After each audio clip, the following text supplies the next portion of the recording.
नमस्कार दोस्तों, मैं डॉक्टर अभिषेक सोनी आज आपका फिर से स्वागत करता हूं मेरे यूट्यूब चैनल दावोपैथी में। दोस्तों, इस चैनल में हम बात करते हैं आईटीपी की। आज हम कुछ ऐसी बातें आपको बताने वाले हैं जो ना तो आपको किसी यूट्यूब पे मिलेंगी, ना किसी सोशल मीडिया पे मिलेंगी, ना कोई मेडिकल प्रोफेशनल इन बातों के बारे में डिटेल में बताता है और ना ही ये किसी किताबों में आपको मिलने वाली है। तो दोस्तों, आज हम बात कर रहे हैं आईटीपी की ही।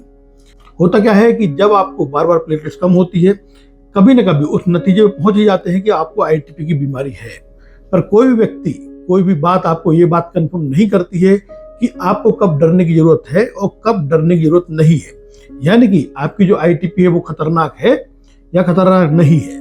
तो इस वीडियो में हम ये चर्चा करेंगे और मैं आपको क्लियर कर दूंगा कि आपको कब एक्शन लेना है, कब आपको अलर्ट होना है और कब आपको बहुत ज्यादा चिंता करने की जरूरत नहीं है। दोस्तों, होता क्या है कि जब जैसे ही किसी भी व्यक्ति को या किसी भी व्यक्ति के परिवार में लोगों को पता चलता है कि इनकी प्लेटलेट्स कम हो गई है, जांच करवाई जाती है, पता चला कि आईटीपी है। और आईटीपी का नाम सुनते ही यहाँ वो सर्च करते हैं तो मालूम पड़ता है कि बहुत कॉम्प्लिकेटेड डिसीज है।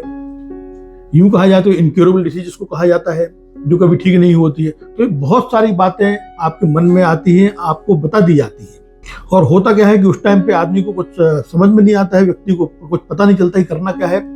तो जनरली जब खतरे की बात नहीं भी होती तब भी बहुत सारी दवाइयों का उपयोग करने लगते हैं।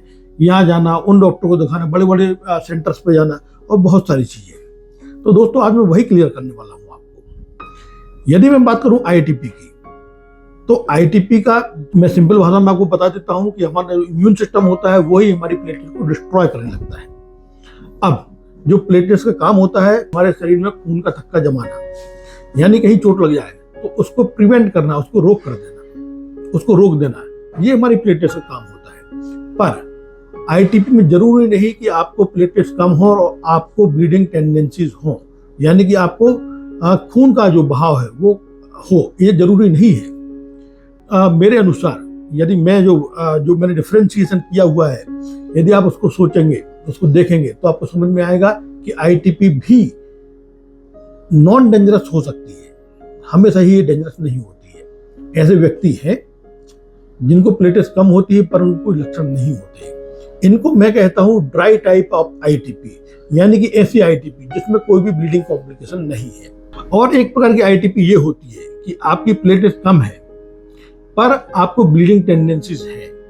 मतलब जैसे प्लेटलेट्स कम होती है, आपको नाक से, मुंह से या कुछ भी जो अपनी बॉडी के जो ओरिफिसेस होते हैं या स्किन के अंदर परप्यूरा होना, ये सारे कॉम्प्लिकेशन आपको हो सकते हैं। तो यदि आपको ड्राई आईटीपी है, यानी कि आपको कोई भी लक्षण नहीं है ब्लीडिंग टेंडेंसीज के, मतलब खून के बहाव के, तो आपको चिंता करने की बहुत जरूरत नहीं है। और दूसरी बात, यदि आपको वेट आईटीपी है, यानी कि ऐसी आईटीपी जिसमें आपकी प्लेटलेट्स कम होने पे आपको खून का बहाव बढ़ जाता है और ब्लड आना चालू हो जाता है, तो वहां पे आपको तुरंत एक्शन लेने की जरूरत होती है। धन्यवाद।